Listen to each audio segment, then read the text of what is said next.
Hello guys, welcome to Study IQ. So guys, today we are going to move towards the next topic, that is development of national politics part 3.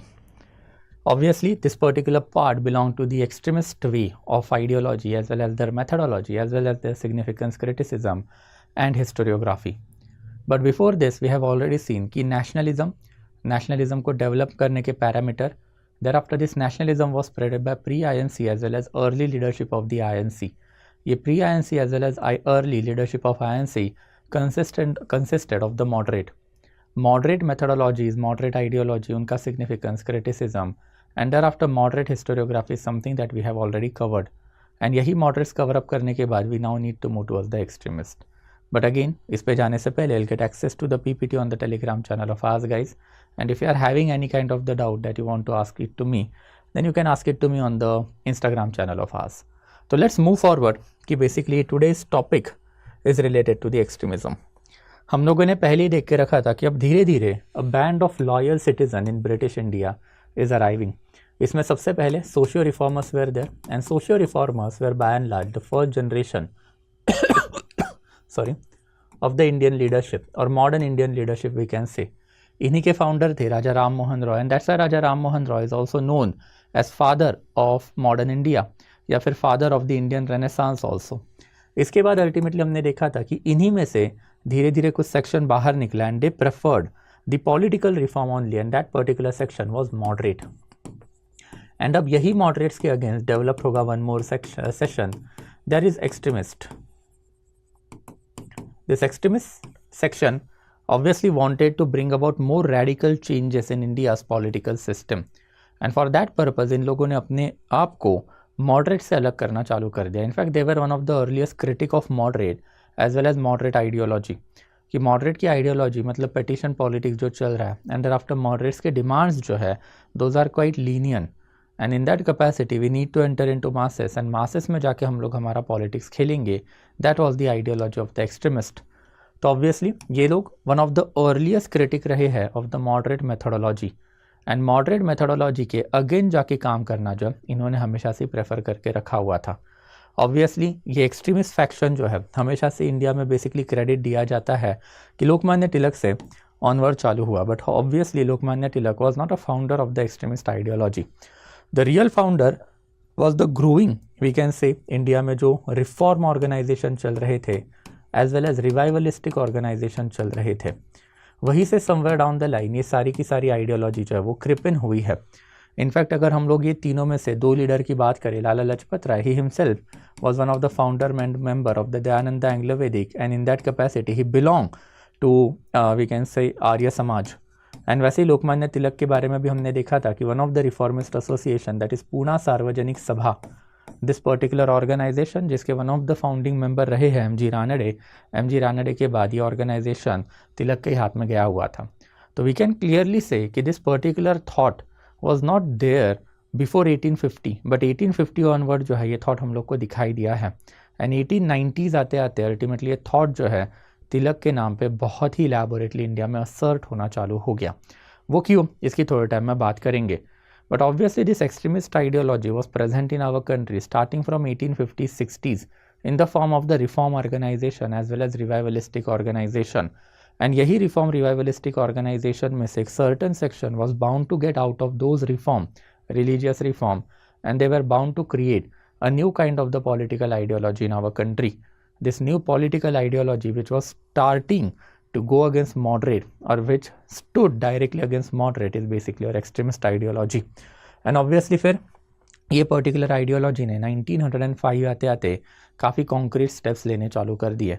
In fact the politics in between 1905 से लेके 1920 was heavily dominated by the extremist section and that's अब हम लोगों को extremist section भी देखना पड़ेगा कि they had also contributed much towards the development of the national politics during this particular period of time.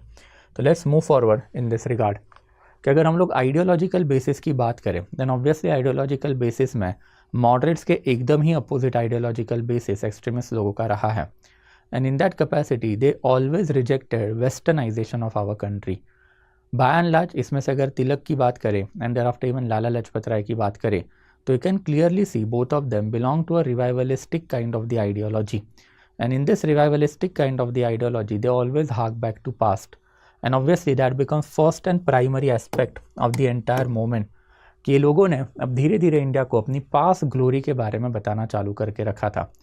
Pass glory के बारे में बताना चालू करके रखा का मतलब क्या है कि सबसे पहले हम लोगों को यही दिखाई देता है कि it was basically the revivalistic organisation and their literature was started to circulate in our country. लोगों को एंशियंट पास्ट के बारे में बताया गया, the greatness of the past rulers के बारे में बताया गया। And further we have also seen this angle before also कि धीरे धीरे करके जो इस्लामिक इन्वेजन है इंडिया पे उसको भी हार्नेस किया गया। And Islamic communities non Indian and in that capacity जैसे हमारे ग्रेट लीडर्स ने, हमारे ग्रेट हीरोज़ ने इस्लामिक कम्युनिटी के अगेंस्ट रेजिस्टेंस दिया हुआ था, वैसे ही नाउ ब्रिटिशर्स के अगेंस्ट रेजिस्टेंस जो है हमको देना है। For example Lokmanya Tilak started a specific Shivaji festival in that regard. And Shivaji का फेस्टिवल क्यों चालू किया आपने? Then obviously wanted to stand against Mughal और जैसे you wanted to stand against Britishers. And in that capacity जो चीज़ें आपके पास ग्रेट हीरोज़ ने करके रखी थी, that is standing against outsider, वो आपने लोकल लेवल पे करनी चालू कर दी। वैसे ही फिर सोशल रिफॉर्म मूवमेंट जो हमने देखा था कि रिफॉर्म रिवाइवल मूवमेंट जो है उसमें भी आपको यही वाली आइडियोलॉजी दिखाई देगी। जैसे आर्य समाज से ही अल्टीमेटली फिर लाला लाजपत राय केम। एंड लाला लाजपत राय की ideology is quite significant ideology, उसके ऊपर भी बात करेंगे। But apart from that one of the reformer is basically Swami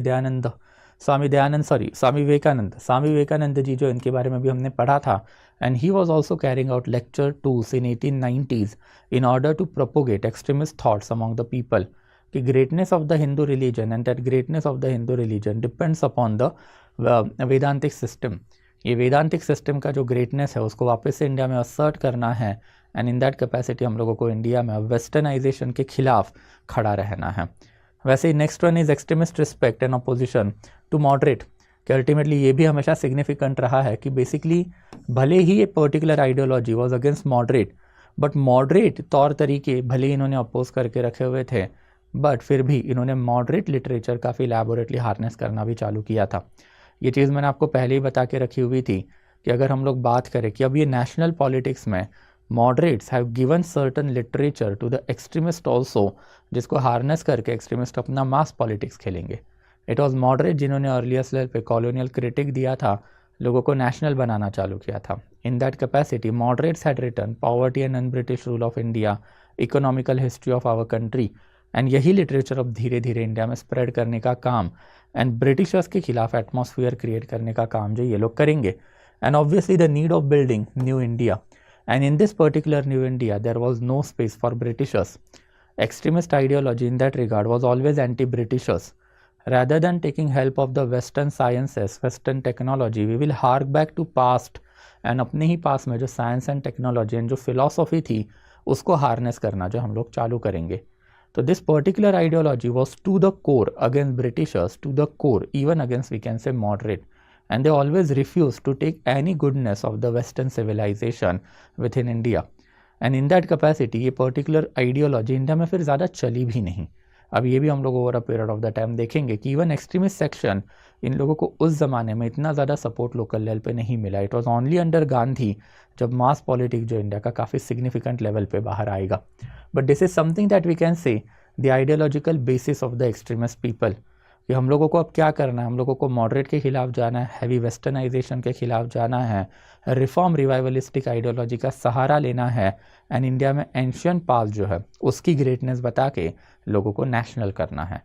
ultimately it was very against moderate ideology who wanted to take recourse to the Western philosophy, Western sciences, British help in order to create nationalism at a local level. Ultimately causes for the rise of extremism in 1890s onward. अब क्या क्या रहे हैं उसके ऊपर भी धीरे धीरे बात करते हैं। सबसे पहले तो tremendous sense of the anger that was going in our country because of the recognition of the true character of the Britishers.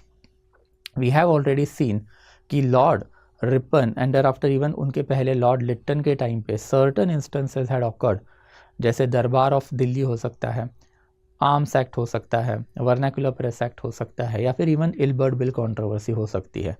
All of those controversies had open up the true nature of the Britishers. Further यही time period पे moderate leadership ने अपने literature के through ये बताने की कोशिश भी करके रखी थी कि how Britishers are carrying out systematic loot of our country. And that's why now Britishers are not here for good of India. जो लिबरल इंटेलेक्चुअल क्लास 1800 से लेके 1850 के बीच में आर्डन ब्रिटिशर्स सपोर्टर था, यही लिबरल इंटेलेक्चुअल क्लास अब Britishers के अगेंस्ट जाना चालू हुआ था। उन्होंने एंटी ब्रिटिश लिटरेचर लिखे, मॉडरेट्स लोगों ने, अंडर आफ्टर उसको सर्कुलेट किए। ये सर्कुलेट करने की वजह से जो ब्रिटिश रूल है वो एग्जैक्टली इंडिया में क्यों है ये लोगों को पता चलना चालू हुआ, and that is how ultimately we can give this as one of the reason for the rise of extremism. Further next important is basically growth of education. इसके ऊपर अब हम लोगों ने ट्रिमेंडस अमाउंट ऑफ बातें करके रखी है। वी हैव इलेबोरेटली सीन कि 1835 के Macaulay's education measure that is minute on education trickle down theory, 1852 का वुड्स डिस्पैच, 1857 की university creation in our country, and further जो बची कुछ कसर जो है अब नेशनलिस्ट नेशनलिस्ट लोग जो है वो पूरी कर रहे थे। They created their own school and colleges. 1892 में खालसा कॉलेज हमने देखा था, 1890s में ही अल्टीमेटली दयानंद एंग्लो वैदिक, 1902 1904 आते आते इवन गुरुकुल कांगरी जो बना हुआ था, दैट इज़ गुरु कांगरी के कांगरी में गुरुकुल नाम का जो इंस्टीट्यूशन बना था। Apart from that we can talk about अब लोकल लेवल पे, विलेज लेवल पे जाके मॉडरेट लोगों ने अपना लिटरेचर सर्कुलेट किया। That's why there was awareness of the growth of education, कि एजुकेशन बढ़ रहा है, एंड एजुकेशन बढ़ने के साथ साथ अब लोगों की बेसिकली यू कैन से झील भी बढ़ रही है to know more about Britishers, and Britishers के खिलाफ का एटमॉस्फेयर भी लोकल लेवल पे क्रिएट हो रहा है। People because of this angle wanted to participate in the national movement, and participation of the national movement के लिए आपको मास पॉलिटिक्स की ज़रूरी है। अब ये मास पॉलिटिक्स आपको कौन देगा, एक्सट्रीमिज्म या मॉडरेट? तो obviously extremism, and that's why this can be cited as one of the reason. Growth of confidence as well as self respect, growth of confidence as well as self respect जो है it can be traced in this particular period of the time to the revivalistic organization like Arya Samaj who always focused upon infallibility of the Veda। कि infallibility of the Veda का मतलब क्या है कि basically वेदा जो है बुरा हो ही नहीं सकता। The priestly class has corrupted Hindu religion and that is how ultimately we have become backward। And in that capacity अब ये प्रीस्टली क्लास जो है उनको आप अपोज करो, आप हिंदू रिलीजन को अपोज मत करो। Thereafter we can even talk about Lokmanya Tilak. Tilak ने अल्टीमेटली गीता रहस्य नाम का एक बुक लिख के रखा था। ये पर्टिकुलर बुक में ultimately Bhagavad Gita he translated it into Marathi, and thereafter he basically gave a tone of the warfare to this entire Gita. कि जैसे श्री कृष्ण और अर्जुन एक ज़माने में बेसिकली अधर्म के खिलाफ खड़े हुए थे, वैसे ऑर्डिनरी लोगों को भी खड़ा होना चाहिए। एंड इन दैट कैपेसिटी जैसे अर्जुन एंड पांडवों के ऊपर अत्याचार हुआ है, वैसे ही atrocity are being committed by the Britishers on India, and that's why Indians now shall basically give a befitting reply. वैसे we can talk about it of Tilak, जिन्होंने इनिशियल लेवल पे original home of the Aryan जो है वो Arctic है बताना चालू कर दिया। And in that capacity Arctic से ही आर्यन जो है नीचे उतरे और इनकी एक ब्रांच यूरोप में गई और इनकी एक ब्रांच जो इंडिया में आई। That is basically one of the earliest level का you can say Aryan migration theory also, जो तिलक ने ही इनिशियल लेवल पे देके रखा हुआ था। Thereby inculcating confidence among ordinary people कि देखो यूरोपियन दैट इज़ ब्रिटिश भी आर्यन है, हम भी आर्यन हैं, तो आपको बेसिकली इन्फीरियोरिटी कॉम्प्लेक्स लाने की ज़रूरत नहीं है। You can stand in front of British, you can fight against British, you can take inspiration from the past. Reaction to the increasing westernization, ये भी अगेन रिवाइवलिज्म का ही नतीजा है, जो मैंने आपको पहले ही बता के रखा था कि moderates were heavily leaning themselves towards the Britisher. And ये इंडिया में फिर किसी को अच्छा नहीं लगेगा। सूट बूट की सरकार इंडिया में किसी को अच्छी लगती है क्या? नहीं लगती है। Since majority of India is always conservative, it was conservative in 1860s 1890s, it is conservative even till today. They like temple, they like their god and they like their past. तो ये angle जो है धीरे धीरे extremist लोगों ने समझे, and extremist people started to harness this angles for the greater good of the India, या फिर to develop nationalism. And thereafter फिर इंटरनेशनल इन्फ्लुएंस, कुछ सिग्निफिकेंट इवेंट की अगर हम लोग बात करें, देन ऑब्वियसली फिर 1896 में Italy got defeated at the hand of the Ethiopia. Ethiopia ये बेसिकली अफ्रीकन कंट्री है, एंड ब्लैक पीपल ने अल्टीमेटली वाइट पीपल को हरा दिया। वैसे ही by the time period of 1904 1905 basically even Japan had defeated Russia. तो Japan is an island nation but still it defeated mighty Russia. Ultimately angle के वजह से वी कैन से कि इवन इंडियंस गॉट इंस्पायर्ड। इसके अलावा फिर यही वाला टाइम पीरियड था जब मार्क्सिज्म इंडिया में बढ़ रहा था, जब यही वाला टाइम पीरियड था जब अब इनिशियल लेवल पे रेवोल्यूशनरी आइडियाज़ इंडिया में बढ़ रही थी। मोस्ट रिसेंटली 1871 में बोथ इटली एंड इटली के साथ साथ Germany had got their independence. तो ये सारी ही चीज़ों की वजह से Indian people were getting inspiration, and यही inspiration ultimately was harness in order to create national wave by the extremist leadership. Extremist leadership जो है ऑब्वियसली वो राइज क्यों हुआ, तो ये सारे रीज़न है। But apart from that there were certain important reason कि 1898 में वाइसरॉय कर्जन का टाइम पीरियड आया। 1898 से लेके 1905 के बीच में viceroy Curzon was governor general of our country. And viceroy या फिर governor general, as I told you, कोई डिफरेंस नहीं है, डेजिग्नेशन टाइटल पहले अब एक्सप्लेन किया, तो उनको वाइसरॉय बोलो गवर्नर जनरल बोलो कुछ फ़र्क नहीं पड़ता है। तो कर्जन की policies are quite significant because Curzon was a reactionary person like that of Lytton. मैंने आपको समझा के रखा था कि रिएक्शनरी मतलब क्या है। तो Indians wanted to grow nationalism, इसके खिलाफ रिएक्शन देने का काम ब्रिटिशर्स ने किया, that is to stop nationalism. And if you are stopping the growth of nationalism in India then you are having reactionary policy. Lytton ने भी वही किया था in order to show to India that they are the master.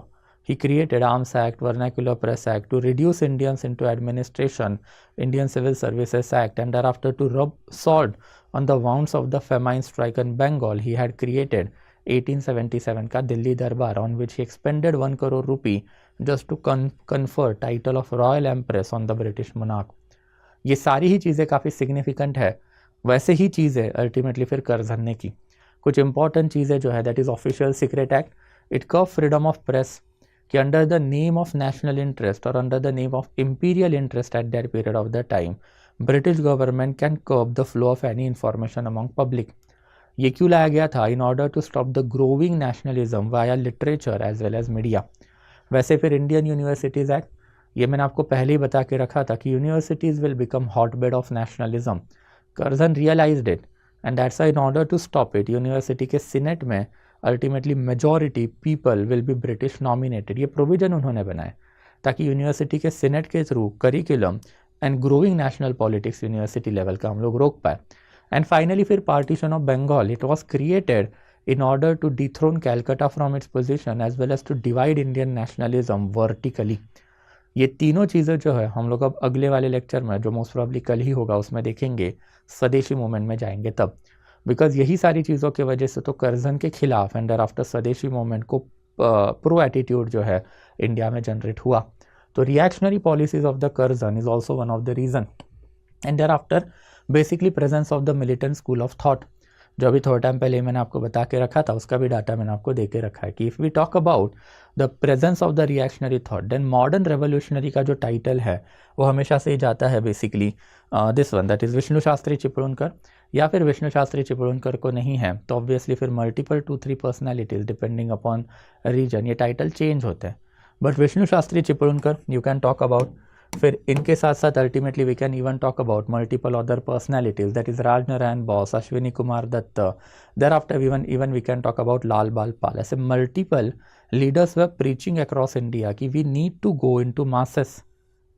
Moderate की methodology को follow करके कोई नहीं मिलने वाला है। मॉडरेट की मेथोडोलॉजी से India is becoming stagnant, India में कोई पॉलिटिकल रिफॉर्म भी नहीं हो रहा है एंड एक ब्रॉडर विजन भी हमको नहीं मिल रहा है। तो दिस पीपल वर मोर और less obviously pro people and we can say anti-Britishers in our country at that period of the time।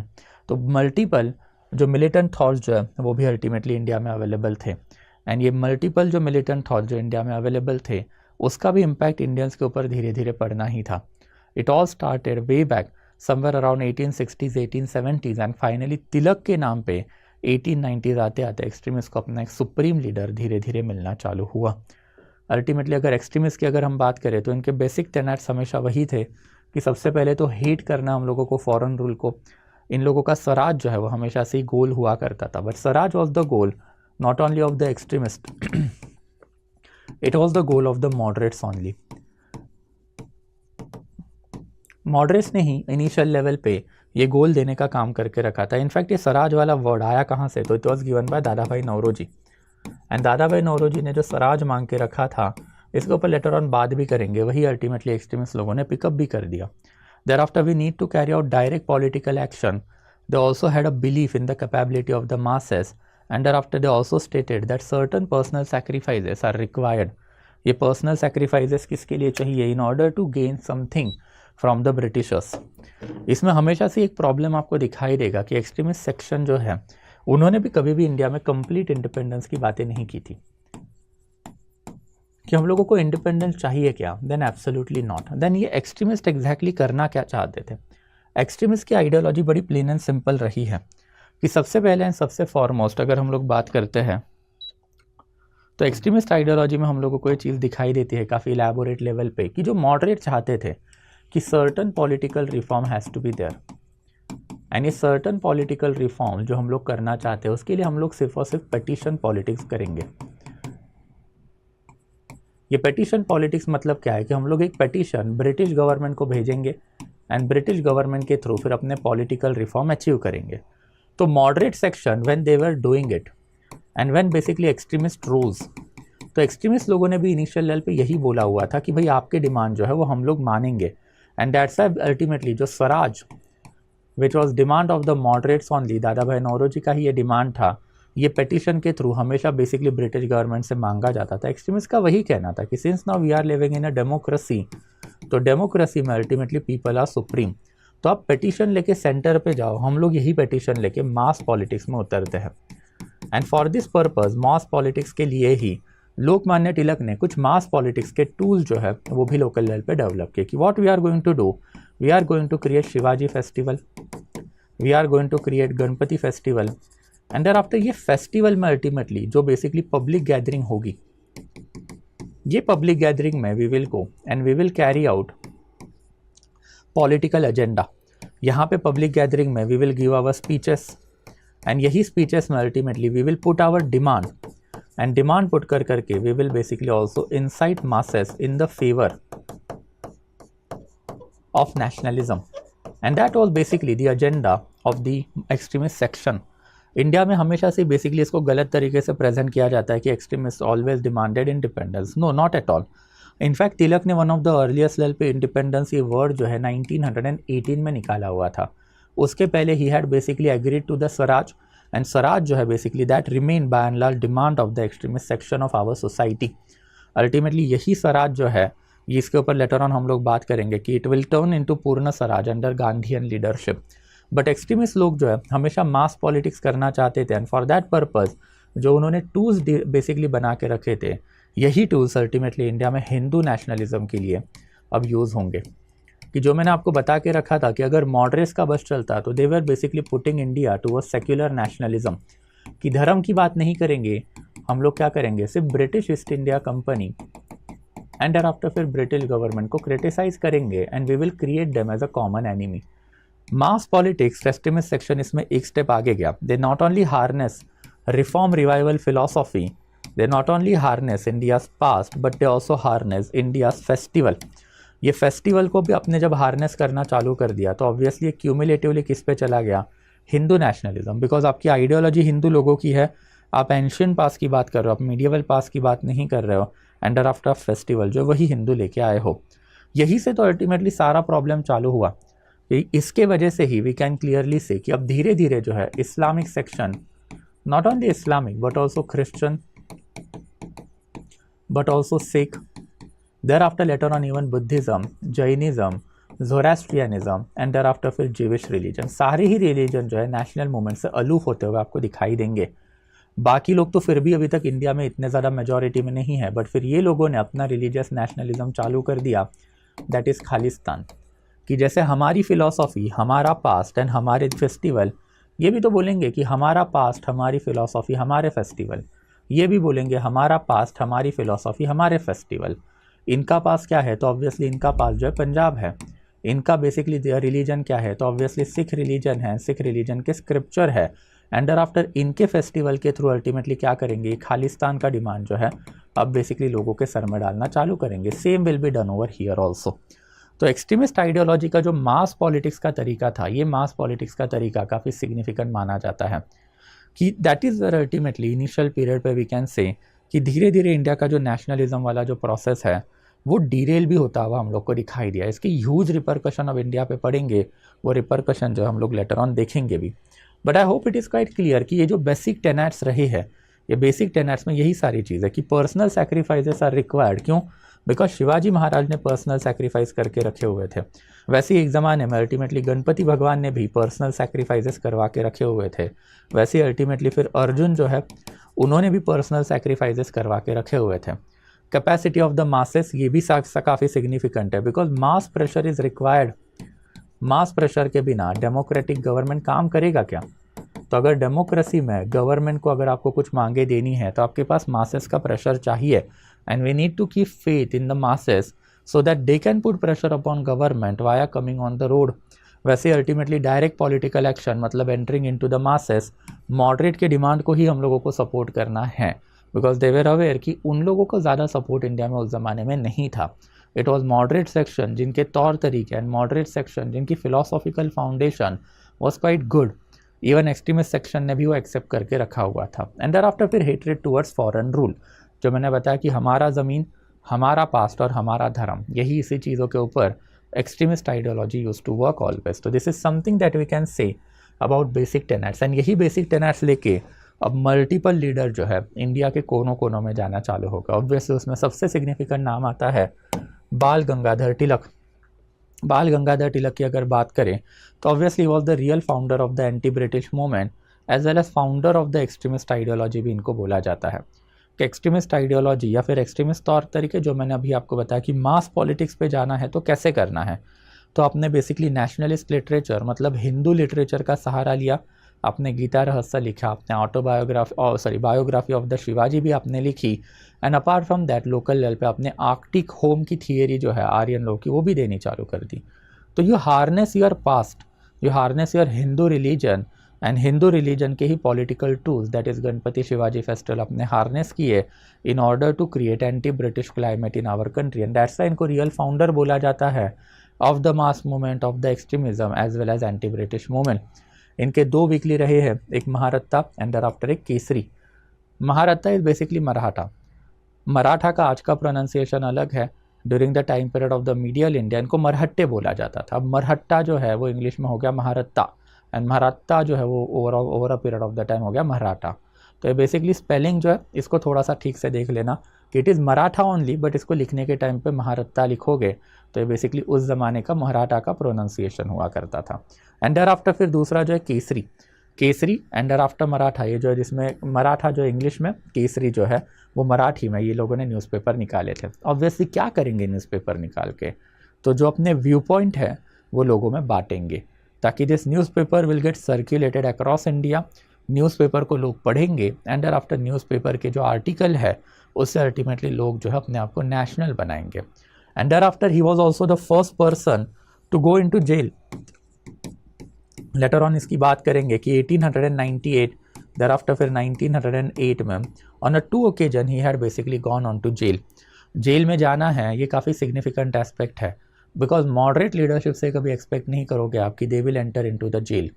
Ultimately they were sophisticated leader, western तौर तरीके में पले बड़ी लीडरशिप रही है वो, and that's why they always had an anathema to enter into the masses और even to go into jail. But since Tilak was preaching for a personal sacrifice, he was ready to go into jail. And it was Tilak who ultimately proved in India कि jail can be utilized as one of the important tool of the mass politics. तिलक को ये सबसे पहली चीज़ समझ में आ गई थी कि लोगों के इमोशन आपको फ्लेयर अप करने हैं तो आपको जेल में जाना पड़ेगा।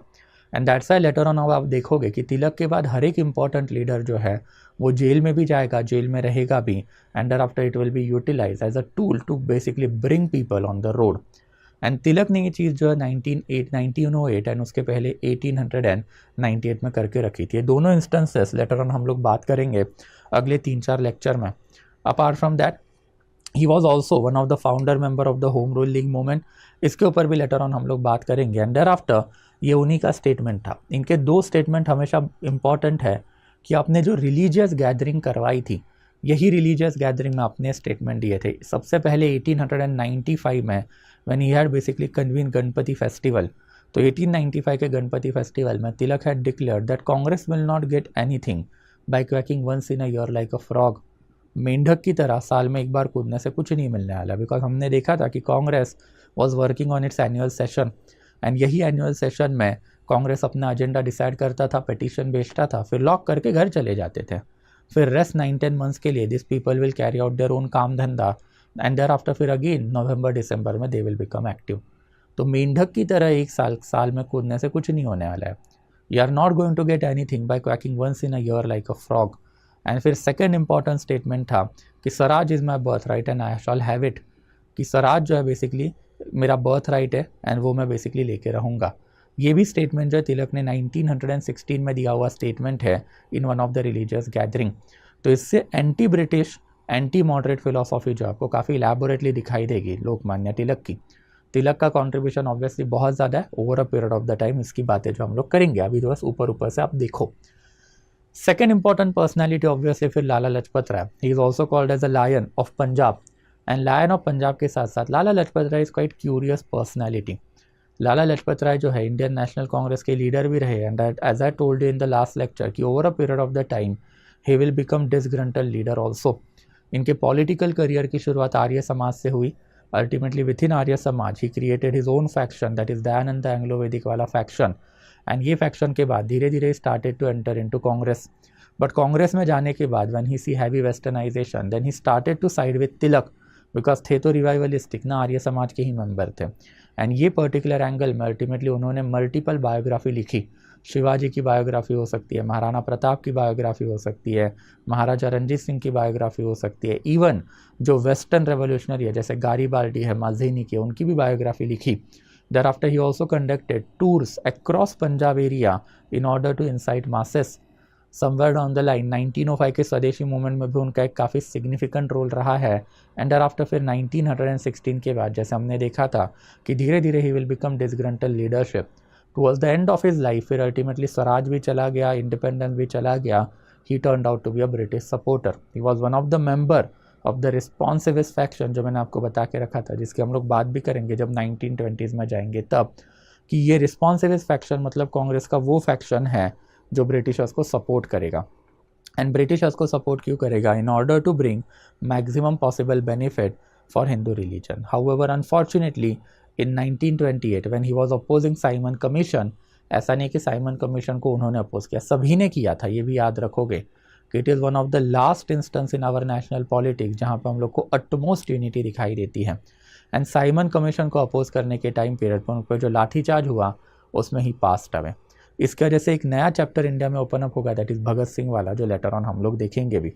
ये मल्टीपल चीज़ें जो है लाला लाजपत राय के बारे में we can talk about. And Lala Lajpat Rai के साथ अल्टीमेटली फिर Bipin Chandra Pal is also there.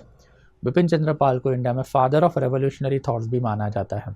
इन लोगों ने या फिर बिपिन चंद्र पाल ने through out his life almost 20 years के लिए, कि स्टार्टिंग फ्रॉम 1880 से लेके रफली 1907-8 तक पूरे इंडिया में घूम घूम के लेक्चर टूर किया in order to basically incite masses and in order to spread his version of nationalism. Ultimately उन्होंने औरबिंदो घोष के साथ काफ़ी क्लोज एसोसिएशन उनका रहा है। And thereafter Bipin Chandra पाल जो है उन्होंने फिर स्वदेशी मूवमेंट में भी एक अच्छा खासा कॉन्ट्रीब्यूशन जो दे के रखा हुआ था। कुछ इंपॉर्टेंट चीज़ों की बात करें तो कास्ट सिस्टम को अपोज करना, वीडो रीमैरिज को प्रमोट करना, 48 आवर वर्किंग आवर होना चाहिए, देयर आफ्टर वेजेस का वर्क हाइक होना चाहिए, आर्म्स एक्ट को अपोज करना है, नेशनलिज्म जो है, रेवोल्यूशनरी थॉट्स उसको सपोर्ट करना है।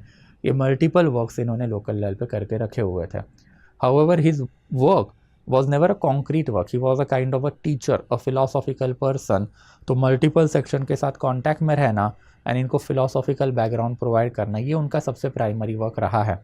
एंड फिर इसके बाद अल्टीमेटली फिर औरोबिंदो घोष, अगेन काफ़ी सिग्निफिकेंट पर्सनैलिटी है कि औरोबिंदो घोष की अगर हम बात करें तो he is also one of the founder member of the revolutionary thoughts in our country. In fact Bengal में युगांतर ग्रुप जो बना हुआ था, ये युगांतर ग्रुप के one of the founding member रहे हैं। स्वदेशी मूवमेंट में one of the 4 runner, national council on education जो स्वदेशी मूवमेंट के टाइम पे बना था उसके chairperson. And apart from that ultimately इनका नाम जो है लेटर ऑन फिर अलीपुर कॉन्स्पिरसी केस में भी आया।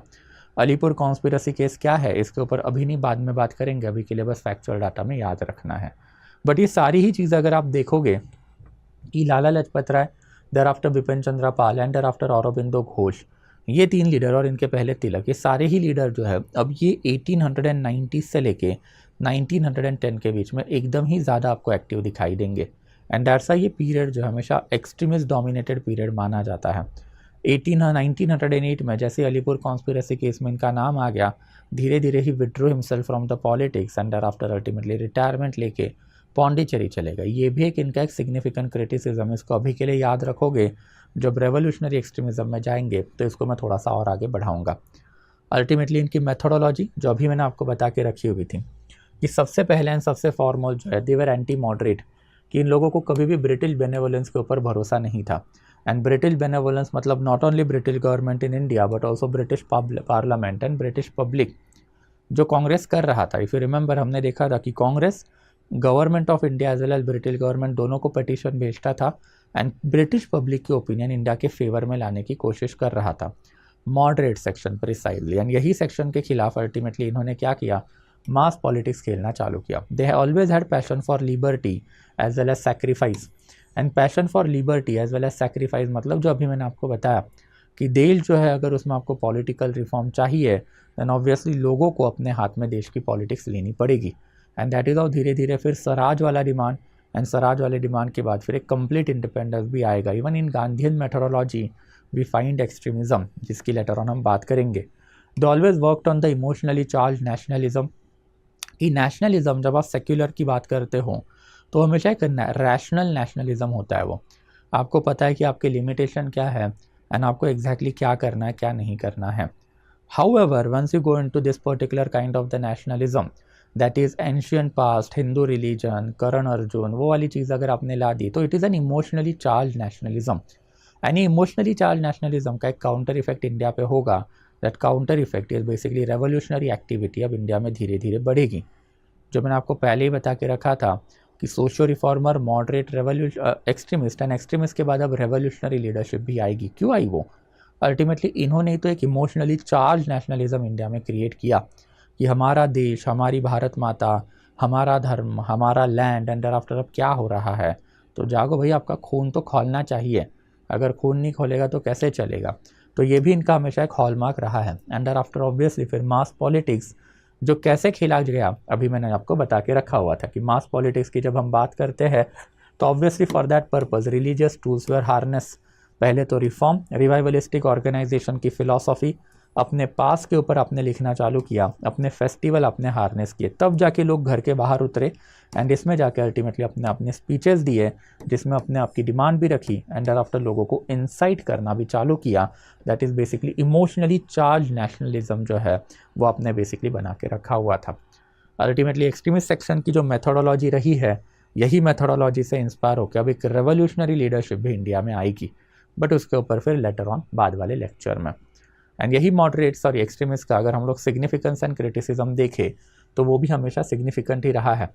कि सबसे पहले सिग्निफिकेंस की बात करते हैं तो इंडिया में for the first time democratization of the politics हमको दिखाई देता है। What is the meaning of democratization of politics? Then democratization of the politics मतलब for the first time India में कोई ना कोई तो मासेस में उतरने के लिए रेडी है एंड मासेस को अल्टीमेटली नेशनल पॉलिटिक्स में इन्वॉल्व करने को रेडी है। जो कांग्रेस की मॉडरेट लीडरशिप नहीं करना चाहती थी, जो उसके पहले के सोशो रिलीजियस रिफॉर्म लीडर नहीं करना चाहते थे। क्यों नहीं करना चाहते थे हमने वो भी देखा था, because they had always given an allegation, that allegation was always significant कि लोकल लेवल पे आप अगर भले ही ये चीज़ कर लो, मास पॉलिटिक्स कर लो, बट राइट नाउ इंडिया की masses are not ready for independence. वो क्यों रेडी नहीं, उसके रीज़न भी हमने देखे थे कि इंडिया का division into 600+ principal state, monarchical tendencies of the masses, and thereafter ultimately traditional laws of India, that is धर्मशास्त्र, धर्मस्मृति, कुरान, शरिया, सभी प्रॉब्लम है। And that's why independence has to be left to the future generation. Unless and until future generation decide upon it, हम लोग को मास politics में ज़्यादा नहीं उतरना है। बट व्हेन यू से मास पॉलिटिक्स में नहीं उतरना है, तभी भी मॉडरेट ने नेशनलिज्म के लिए पॉलिटिकल पार्टी, वॉलंटियर इनका इस्तेमाल करके रखा था। बस अब आप क्या कर रहे हो, एक्सट्रीमिस्ट क्या कर रहे हैं कि अपनी डिमांड लेके मासेस में जा रहे हैं, उनको भड़का रहे हैं, उनको उकसाएंगे एंड पब्लिक का प्रेशर ब्रिटिशर्स पे लाने की कोशिश करेंगे। बट यही चीज़ तो अल्टीमेटली होती है पॉलिटिक्स में कि एक लीडर स्पीचेस देगा, स्पीचेस देने के बाद लोगों को इंसाइट करने की कोशिश करेगा and after he will try to basically bring masses against government. यही चीज़ जो हमेशा बेसिकली आपको पॉलिटिक्स में आज भी दिखाई देगी and that's why we can use this particular words. वैसे ही boycott of the westernization of our country, जो हैवी वेस्टर्नाइजेशन जो अब इंडिया का हो रहा था, हमने वेस्टर्नाइजेशन इलेबोरेटली देखा कि पॉलिटिकल सिस्टम में कॉर्नवालिस मेथड के ऊपर ही हमारा सब चल रहा है। इकोनॉमी में अल्टीमेटली फिर British methodology and British economical policy, and यही ब्रिटिश इकोनॉमिकल पॉलिसी को सपोर्ट करने के लिए इंडिया में उभरता हुआ एक यंग और we can say entrepreneur section. वैसे ही सोशल फील्ड में अगर हम लोग बात करते हैं तो सोशल फील्ड में ultimately religious reform and religious reform के साथ साथ अब इक्वालिटी बेस्ड सोसाइटी, ये भी बेसिकली काफ़ी सिग्निफिकेंट एस्पेक्ट रहा है। अल्टीमेटली इसमें हमने देखा भी था कि तिलक की आइडियोलॉजी जो है सोशल रिफॉर्म के एकदम ही अगेंस्ट थी। तिलक ने रखमाबाई को भी क्रिटिसाइज़ किया था कि पति डिसाइड करे कि भाई कब कॉन्जुगल रिलेशन रखने हैं। तिलक ने अल्टीमेटली ब्रिटिशर्स को क्रिटिसाइज भी करवा के रखा था 1891 में, जब basically child marriage restrain act जो ब्रिटिशर्स ने पास किया था कि British government have no right to interfere into this particular system and child marriage होने चाहिए ना, क्यों नहीं होने चाहिए, हिस्सा रहा है इंडिया का, ट्रेडिशन रहा है ये इंडिया का। And thereafter it was Lokmanya Tilak जिन्होंने जब 1916-1918 के बीच में अर्लीस्ट लेवल पे रिजर्वेशन का डिमांड जस्टिस पार्टी ने मद्रास में उठाना चालू किया था, तो एक फेमस स्टेटमेंट दे के रखा था कि आपको अनटचेबल्स को लेजिस्लेचर में बुला के उनसे झाड़ू मरवाना है क्या।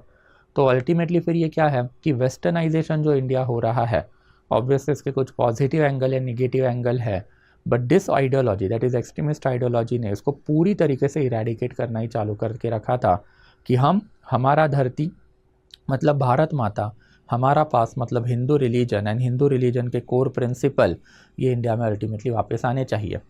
वैसे अल्टीमेटली फिर इनकलकेटिंग कॉन्फिडेंस, ये कॉन्फिडेंस कैसे इनकलकेट किया उसमें भी तिलक का ही एग्जाम्पल है। अल्टीमेटली लाला लाजपत राय का एग्जाम्पल आप डाल सकते हो कि आपने शिवाजी महाराज या फिर बेसिकली महाराणा प्रताप या फिर इवन बेसिकली महाराजा रंजीत सिंह, इनकी बायोग्राफी लिखी, आपने लोगों को पढ़वाई एंड लोगों को अल्टीमेटली ये बताना चालू किया कि एक ज़माने में जैसे मुस्लिम बाहर से आए उनके खिलाफ ये लोग खड़े थे, वैसे अब आपको खड़ा होना है बिकॉज ब्रिटिशर्स बाहर से आए हुए हैं। वैसे अल्टीमेटली इट वॉज तिलक जिन्होंने अर्लीस्ट लेवल पे आर्यन माइग्रेशन थियरी जो देनी चालू भी करके रखी थी कि Arctic is a home of the basically Aryan people and Aryan people Britishers and us we are same, हम लोगों में कोई डिफरेंस नहीं है, then why are we creating this particular distinguishment कि आर्यन अलग है दैट इज़ ब्रिटिशर्स अलग है और हम अलग है, ऐसा कोई डिस्टिंग्विशमेंट नहीं होना चाहिए। एंड देयर आफ्टर फिर प्रमोशन ऑफ द स्वदेशी, ये भी एक काफ़ी सिग्निफिकेंट एंगल है, ये थोड़ा सा इकोनॉमिकल डायमेंशन है जिसको हम लोग लेटर ऑन बात करेंगे once we reach into we can say कि this one that is Swadeshi movement. तो ऐसे multiple significance as far as this entire extremist section is concern उनके रहे हैं। एंड वैसे अगर हम लोग क्रिटिक की बात करें तो ऑब्वियसली क्रिटिसिज्म भी हमारे पास अवेलेबल है कि सबसे पहले एंड सबसे फॉरमोस्ट अगर हम लोग बात करते हैं तो development of the religious nationalism, ये सबसे बड़ा क्रिटिक है एक्सट्रीमिस्ट तौर तरीके का, because for the first time India में मास पॉलिटिक्स हो रहा है एंड ये मास पॉलिटिक्स में आपने basically Mahabharata, Ramayana, Shivaji and after even Maharana Pratap या फिर even we can talk about Maharaja Ranjit Singh की बातें करनी चालू कर दी। इसके वजह से जो नॉन हिंदू सेक्शन है वो काफ़ी इलेबोरेटली अपसेट होगा, इनफैक्ट वो कभी नेशनल बनेगा ही नहीं ना। ये भी मैंने आपको बता के रखा था कि आप नेशनल क्यों है, भगवान ने कोई आपके सर में बेसिकली जो है ठपका मार के नहीं भेजा था ना कि आप इंडियन हो एंड इंडियन बन के रहो। Obviously over a period of the time when you are younger आपको नेशनलिज्म के प्रोसेस में लाया गया, आपको फ्लैग दिखाया गया, आपको स्टोरीज़ पढ़वाई गई, आपको नेशनल मूवमेंट पढ़वाया गया, आपको बेसिकली इंडिया की ग्लोरिफिकेशन दी गई, तब जाके आप नेशनल बने हो, बट आपको दिया गया ना। अनफॉर्चुनेटली तिलक है, लाला लाजपत राय है, Bipin Chandra Pal, Aurobindo Ghosh used to call themselves as a leader of modern India, but they fail to understand कि यही मॉडर्न इंडिया में हिंदू रिलीजन को छोड़ के multiple other religions are there and unfortunately they failed to observe that scenario. And ये होना ही था, वो क्यों नहीं होगा, बिकॉज थे तो सारे के सारे रिवाइवलिस्टिक लीडर ना, जो तिलक की आइडियोलॉजी मैंने आपको बताई, दयानंद एंग्लो वैदिक अभी जो मैंने आपको बताया, and even Aurobindo Ghosh belong to the Jugantar group. Jugantar group भी हिंदू नेशनलिज्म को ही अल्टीमेटली फॉलो करके इंडिया में क्या करवाना चाहता था, रेवोल्यूशन करवाना चाहता था। तो ये सारी चीज़ों की वजह से क्या हुआ कि अब अनफॉर्चुनेटली इंडिया में हिंदू नेशनलिज्म डेवलप्ड होगा, आपने सिर्फ हिंदू पॉपुलेशन को नेशनल बनाया। Ultimately it was the responsibility of the nationalist leader कि उनको ये सारे ही सेक्शन को नेशनल बनाना चाहिए था।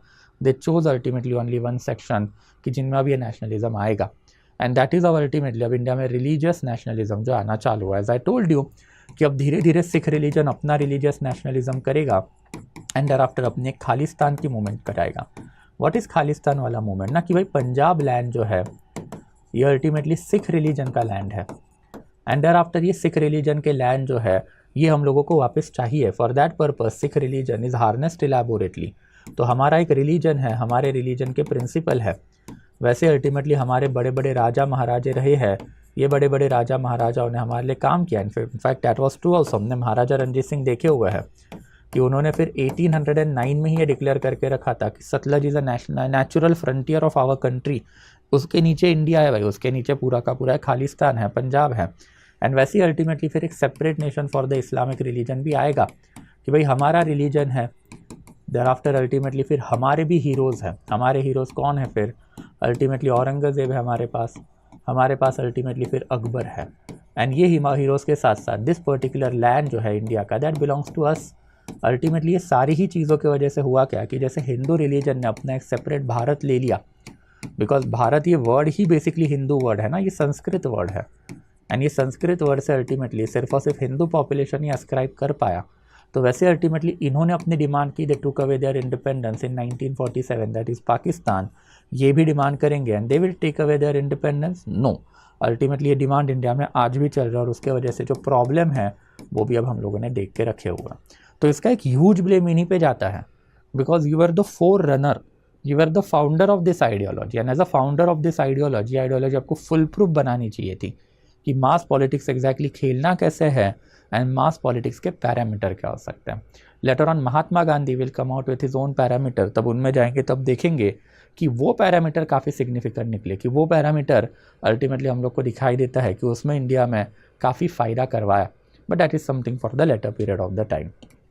पैट्रोनाइजेशन of the violence, ultimately India का कॉन्स्टिट्यूशन एंड आफ्टर इंडिया की पीपल जो है दे ऑलवेज बिलीव इन अहिंसा। कि अगर आप देखोगे तो वेदांतिक प्रिंसिपल ऑल्सो बिलोंग्स ऑन वसुधैव कुटुंबकम। तो अल्टीमेटली हमारा धर्म जो है वो अहिंसा से बिलोंग धर्म है।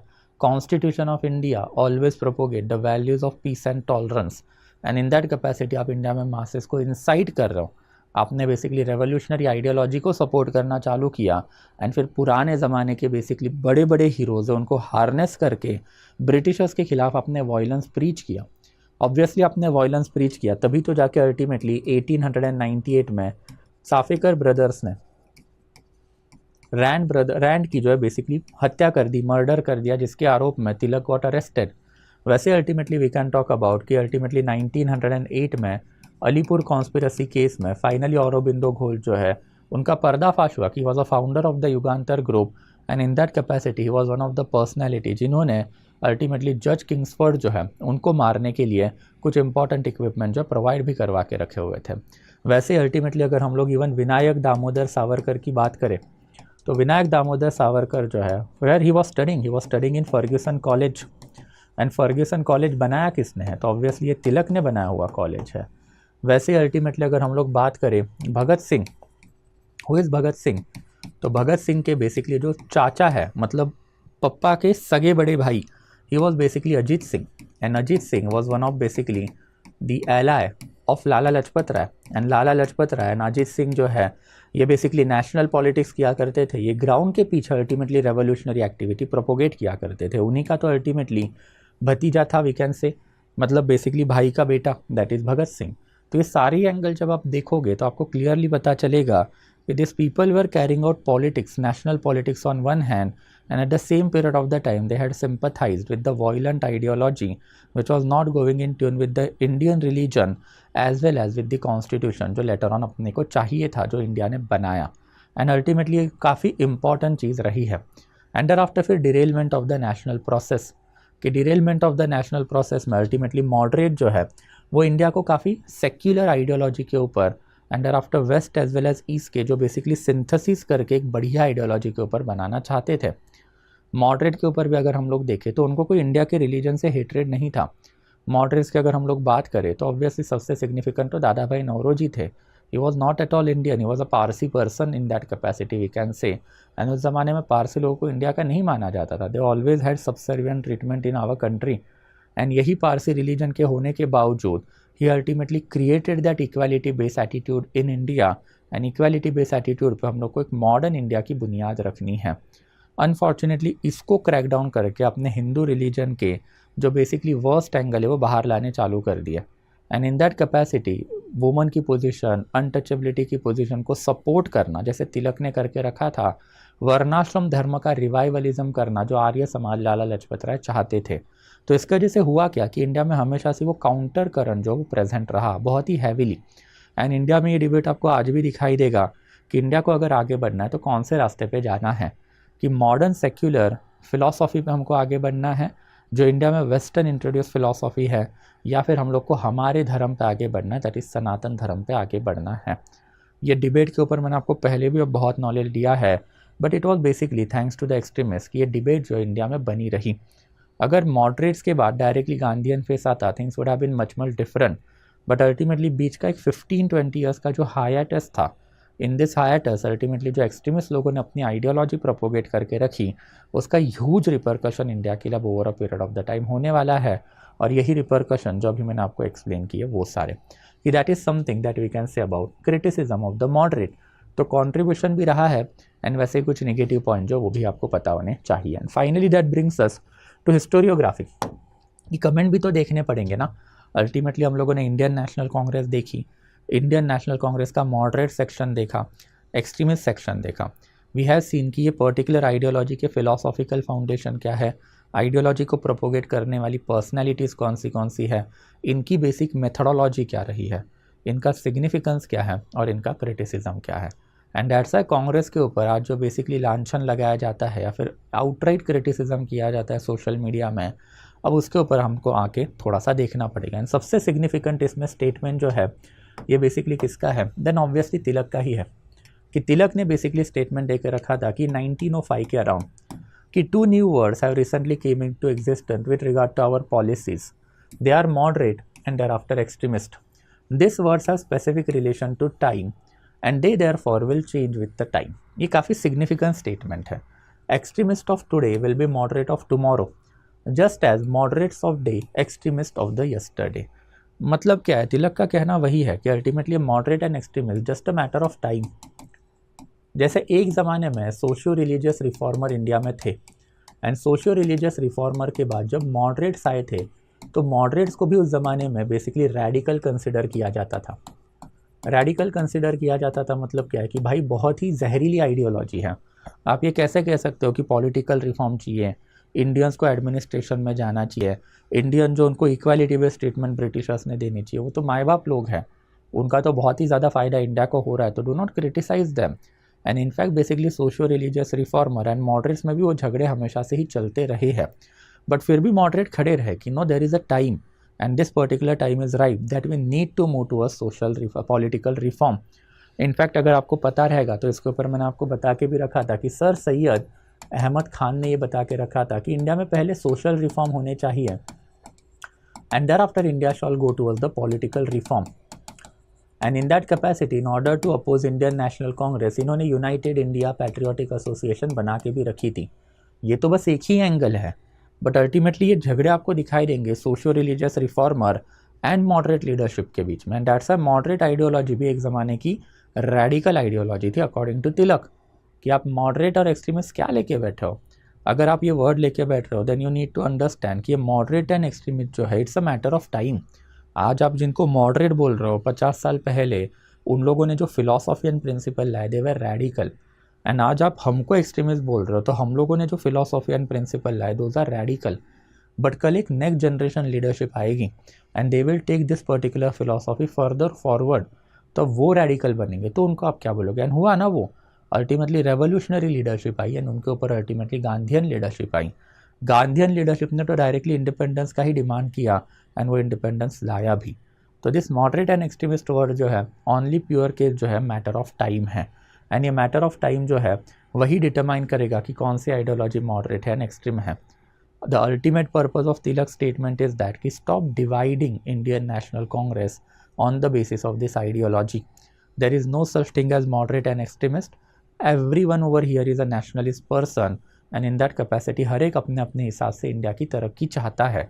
इट इज़ एब्सोल्युटली फाइन कि आपका वर्जन ऑफ तरक्की और हमारा वर्जन ऑफ तरक्की अलग है, तो इट ठीक है ना कि भाई आप आपके वर्जन से करेंगे, हम हमारे वर्जन से करेंगे, तभी जाके over a period of the time हम दोनों में से एक आइडियोलॉजी विक्टोरियस बनेगी, एंड जो विक्टोरियस बनेगी तो वो अल्टीमेटली आगे चलती बैठेगी, बट जो लॉस आउट हुई है उसका भी कंट्रीब्यूशन हमेशा से ही रहा है।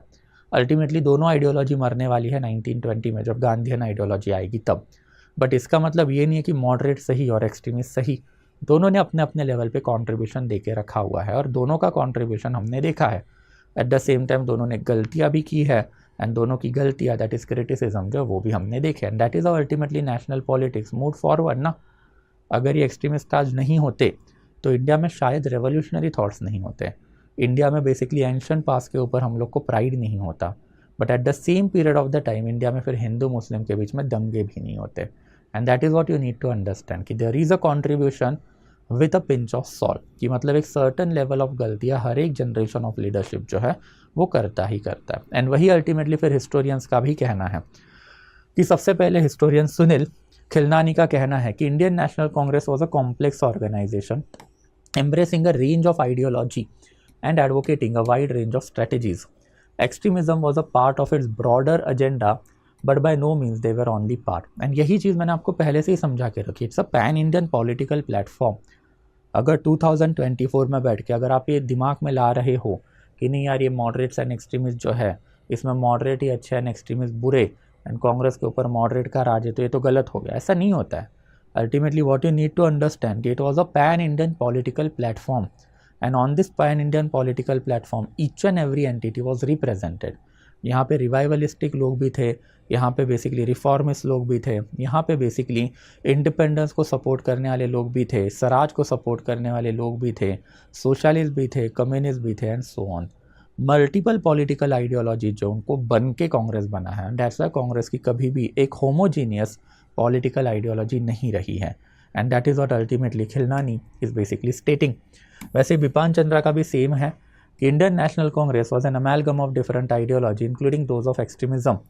Party was never a monolith, कि मतलब एक सिंगल आइडियोलॉजी को लेकर पार्टी नहीं बैठी थी, and was at times divided on the issue of extremism. And obviously जब आपके अंडर जब मल्टीपल पॉलिटिकल आइडियोलॉजीज होती है तो कभी कभी आपके पॉलिटिकल पार्टी में फिर डिवीजन, मतभेद जो है बहुत ही ज़्यादा बढ़ते हैं। That is the case with even Indian National Congress, but they did not tumble down, they will survive this particular झगड़ा and they will move forward towards Gandhian leadership. इसके ऊपर भी हम लोग को लेटर ऑन बात करनी है। सुमित सरकार का कहना है कि Indian National Congress has been a complex amalgam of the moderate and extremist, former had faith in the power of the constitutional agitation, मतलब ये, while latter sought immediate and drastic change through militant means, मतलब ये लोग कि ultimately हम लोगों को क्या करना है, मिलिटेंट मीन्स अडॉप्ट करने हैं, मतलब मासेस में जाना है, मासेस को इंसाइट करना है, एंड इंसाइट करके गवर्नमेंट पे प्रेशर लगाना है। तो this is something that we can talk about extremist leadership. I hope it is quite clear कि when we talk about extremist then ये एक्सट्रीमिस्ट लीडरशिप अब इंडिया में क्या कर